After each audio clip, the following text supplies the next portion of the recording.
اس لیے ہر اسلامی میں جو ہمارے مدنی چینل کے ناظرین جو فیملیز ہیں، میں ان سے یہ عرض کر رہا ہوں کہ ہمارے بزرگوں میں یہ واقعات ملتے ہیں۔ امام غزالی رحمۃ اللہ تعالیٰ علیہ نے بھی یہ نقل کیا ہے کہ پہلے کے یہ دور گزرا ہے کہ وہ جب شوہر کمانے کے لیے نکلتا تو اس کی بیوی اور اس کے بچے، یعنی بچہ والد کو اور بیوی شوہر کو یہ کہتے ہیں کہ برائے کرم حرام روزی مت کمائے گا، ہم پر رحم کیجئے گا، ہم دنیا میں کم آمدنی کی وجہ سے مصیبت وغیرہ تو برداشت کر سکتے ہیں، لیکن ہم جہنم کا عذاب برداشت نہیں کر سکتے۔ تو یہ تو ہر گھر کو چاہیے، ایسا نہیں کہ کما کر آ رہے موج لگی ہوئی ہے تو اب آپ نے اپنے گھر والوں کے لیے موج لگا دی اور اپنے لیے جہنم کی آگ جمع کر رہے ہیں، اور اگر گھر والے بھی حرام آمدنی پہ خوش ہیں تو غور کر لیجئے، یہ درست نہیں ہے۔ پھر کہتے ہیں گھر میں اتنا اتفاقی ہے، لڑائیں جھگڑے ہیں، برکت نہیں ہے، یہ وہ ہے۔ اپنی آمدنی پہ غور کریں، اپنے روزگار پہ غور کریں، اپنے جھوٹ اور اپنے فریب پر، اپنے بددیانتی پہ غور کریں، اپنی گندی نیتوں پہ غور کریں، اس کے بعد بات کریں۔ آپ نے گھر کے اندر لا کر کیا رکھا ہے، اس پر غور کیجئے۔ آپ کے گھر میں اگر حرام روزی کا یہ سب کچھ آیا ہوا ہے، حرام مال کا آیا ہوا ہے، رشوتوں کا آیا ہوا ہے، سود کا آیا ہوا ہے اور یہ خیانت کا آیا ہوا ہے، تو گھر میں کہاں سے آپ کو برکت اور سکون و محبت اور آسانی ملے گی؟ کہاں سے دلوں میں اتفاق پیدا ہوگا؟ دولت آپ کے لیے آسائش لے کر آ گئی، مگر دولت آپ کے لیے محبت لے کر نہیں آئی، دولت آپ کے لیے راحت لے کر نہیں آئی ہے۔ اس پر غور کر لیجئے جو میں عرض کر رہا ہوں، بات بڑی ہے یا بات چھوٹی ہے، ہر ایک اپنی آمدنی پر ضرور غور کرے۔ کال سنائیے۔ السلام علیکم ورحمۃ اللہ وبرکاتہ۔ وعلیکم السلام ورحمۃ اللہ وبرکاتہ۔ عمران بھائی، میں فیضان بات کر رہا ہوں فیصلہ آباد سے۔ جی، میں جو بھی کام شروع کرتا ہوں مجھے بہت رکاوٹیں حاصل ہوتی ہیں۔ کوئی بھی کام شروع کرتا ہوں پہلے بہت ٹھیک ہوتا ہے، بعد میں اچانک ہی کام میرا ڈاؤن ہو جاتا ہے۔ اس کے بارے میں کوئی مجھے وظیفہ یا کوئی؟ دیکھیں، کوئی بھی نیک اور جائز کام شروع کریں تو اس کے لیے سب سے پہلے بسم اللہ شریف پڑھ لیا کریں۔ بسم اللہ الرحمن الرحیم پڑھنے سے انشاءاللہ کام میں برکت نصیب ہوگی، اور کچھ نہ کچھ صدقہ و خیرات کر لیا کریں۔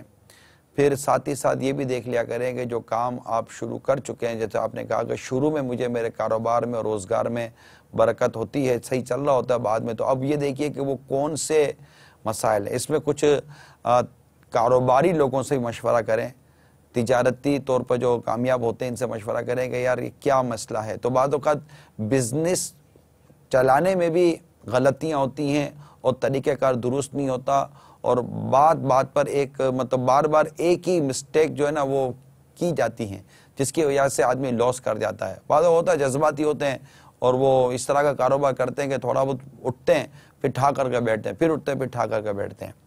یہ میرا ایک کاروباری طور پر ایک مدنی مشورہ تھا۔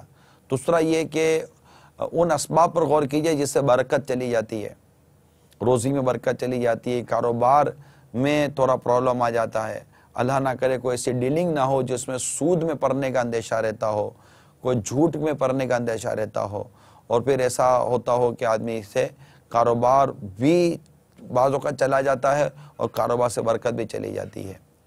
تو انشاءاللہ تعالیٰ امید ہے کہ آپ اس طرح کچھ غور کریں گے تو اللہ نے چاہا تو راستہ کھلے گا۔ اللہ تعالیٰ آپ کو رزق حلال بھی عطا فرمائے اور اس سے وسعت و برکت بھی عطا فرمائے۔ اور کال سنائیے۔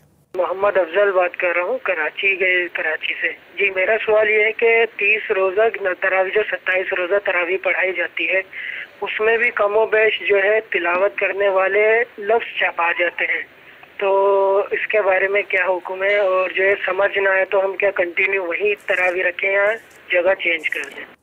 دیکھیں، لفظ چبانے کا جو تراویح کے اندر جو مسئلہ ہے، اس کو امیر اہل سنت نے اپنی کتاب میں نقل کیا ہے، فیضان رمضان میں فیضان تراویح ہے۔ لکھتے ہیں افسوس آج کل دینی معاملات میں سستی کا دور دورہ ہے، عموماً تراویح میں قرآن مجید ایک بار بھی صحیح معنوں میں ختم نہیں ہو پاتا۔ قرآن پاک ترتیل کے ساتھ یعنی ٹھہر ٹھہر کر پڑھنا چاہیے، مگر حال یہ ہے کہ اگر کوئی ایسا کرے تو لوگ اس کے ساتھ تراویح پڑھنے کے لیے تیار ہی نہیں ہوتے، اور وہی حافظ پسند کیا جاتا ہے جو تراویح سے جلد فارغ کر دے۔ یاد رکھیے، تراویح کے علاوہ بھی تلاوت میں حرف چبانا حرف چبا جانا یہ حرام ہے. اگر جلدی جلدی پڑھنے میں حافظ صاحب پورے قرآن مجید میں صرف ایک حرف بھی چبا گئے تو ختم قرآن کی سنت ادا نہ ہوگی. لہذا کسی آیت میں کوئی حرف چب گیا یا اپنے مخرج سے نہ نکلا تو لوگوں سے شرمائے بغیر پلٹ پڑیے اور درست پڑھ کر پھر آگے بڑھیے. تو یہ لفظ چبانے کے حوالے سے کچھ مدنی پھول تھے جو میں نے آپ کو بیان کر دیے. اللہ تبارک و تعالی ہم سب کو درست تراویح پڑھانے کی بھی توفیق عطا فرمائے اور درست تراویح پڑھنے کی بھی توفیق عطا فرمائے. سیٹ اتنی پرمیشن نہیں دے گا کہ وہ 30 دن تک 30 روزہ تراویح پڑھے. اس وجہ سے 6 روزہ تراویح پڑھ کے سن کر ایک قرآن شریف سن کے دل کو یہ تسلی ہو جاتی ہے کہ ہم نے بھی رمضان شریف میں کچھ ایک قرآن شریف سنا اور ہم نے تراویح پڑھی. کہ ہمیں کوئی اچھی ایڈوائس دیں کہ بھائی 6 روزہ تراویح کے بعد بھی آپ یہ عمل کر سکتے ہیں جس میں آپ کا سیٹ بھی ناراض نہیں ہو سکتا, آپ کے کاروبار بھی ہو سکتا ہے اور یہ معاملات بھی ہو سکتا ہے. حدیث کے حوالے سے ہمیں بالکل بتائیں. حاجی عمران اتاری کو اللہ صحت دے, زندگی دے, دعوت اسلامی سدا بہار ہے. السلام علیکم ورحمۃ اللہ وبرکاتہ. وعلیکم السلام ورحمۃ اللہ وبرکاتہ. ہم یہ 6 روزہ تراویح پڑھتے ہیں تو اس میں ہماری ایک سنت جو ہوتی ہے قرآن پاک مکمل کرنے کی وہ تو مکمل ہو جاتی ہے, اور جو باقی جو ہمیں تراویح پڑھنی ہوتی ہیں 20 رکعتیں ہوتی ہیں پورا رمضان, اگر وہ ہم نہ پڑھیں تو اس کا گناہ ہوگا. نام فیضان ہے. میرا یہ سوال ہے کہ اگر نماز تراویح رہ جائے تو اسے قضا جو ہے وہ کس طرح ادا کی جائے گی اس کے بعد؟ میں یہ جاننا چاہتا ہوں کہ تراویح کا وقت کب سے کب تک ہے؟ میرا آپ سے سوال ہے کہ تراویح کی شرعی حکم کیا ہے اور کل رکعتیں کتنی ہوتی ہیں اس کی؟ 2 سوال کو میں ایک ساتھ جواب دے دیتا ہوں. ایک تو وہ تراویح کے اس کے متعلق انہوں نے پوچھا کہ تراویح ہر عاقل و بالغ اسلامی بھائی اور اسلامی بہن کے لیے سنت مؤکدہ ہے,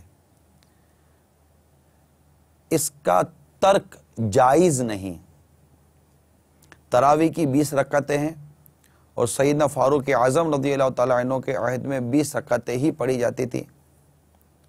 تراویح کی جماعت سنت مؤکدہ علی الکفایہ ہے. اگر مسجد میں سارے لوگوں نے چھوڑ دی تو سب اساءت کے مرتکب ہوئے یعنی برا کیا, اور اگر چند افراد نے با جماعت پڑھ لی تو تنہا پڑھنے والا جماعت کی فضیلت سے محروم رہا. تراویح کا وقت عشاء کے فرض پڑھنے کے بعد سے صبح صادق تک ہے. عشاء کے فرض ادا کرنے سے پہلے اگر پڑھ لی تو نہ ہوگی, یہ یاد رکھیے گا. اور جو ہمارے اسلام بھائی نے پوچھا کہ اگر تراویح نہ پڑھی تو کیا, اس کی قضا نہیں ہے, نہ پڑھی تو رہ گئی, افسوس کیجئے اور تراویح مت چھوڑیے کہ یہ سنت مؤکدہ ہے. اگر اس کی یوں چھوڑتے چلے گئے تو پھر گناہ گار ہوں گے. تو اللہ تبارک و تعالیٰ تراویح پابندی کے ساتھ 20 رکعتیں پڑھنے کی ہم سب کو توفیق عطا فرمائے. شاید میرے خیال ہے جتنے سوالات کیے تھے اس کے مطابق میں نے جواب دے دیے. ایک جو ہمارے اسلام بھائی نے پوچھا کہ ہم پڑھ لیا اب ہم کیا کریں, تو آپ بالکل 20 رکعت تراویح کا اہتمام کریں اور اپنے کسی بھی ایسی مسجد کی طرف جائیں جہاں پر کوئی شرعی رکاوٹ بھی نہ ہو اور ان کے پیچھے تراویح پڑھیں. عشاء کی جماعت سے نماز پڑھیں. گھنٹہ 1.5 گھنٹہ 1.25 گھنٹے کے اندر تراویح سے فارغ ہو جائیں گے یار. اب اتنا تو کریں کہ اللہ تعالیٰ کے رضا کے لیے قرآن پاک سننے کے لیے اتنا وقت تو آپ کو نکالنا پڑے گا. صلو علی الحبیب صلی اللہ تعالی علی محمد. السلام علیکم. وعلیکم السلام ورحمۃ اللہ وبرکاتہ. حاجی صاحب میں اٹلی سے بات کر رہا ہوں, راشد, اور میں نے ایک لڑکی سے نکاح کیا ہے فون پہ, تو اس کا گواہ کوئی بھی نہیں ہے, تو کیا وہ میرا نکاح جائز ہے یا پھر میں اس کے لیے کیا کروں؟ نہ اس کے والدین راضی ہیں اور نہ ہی میرے والدین راضی ہیں.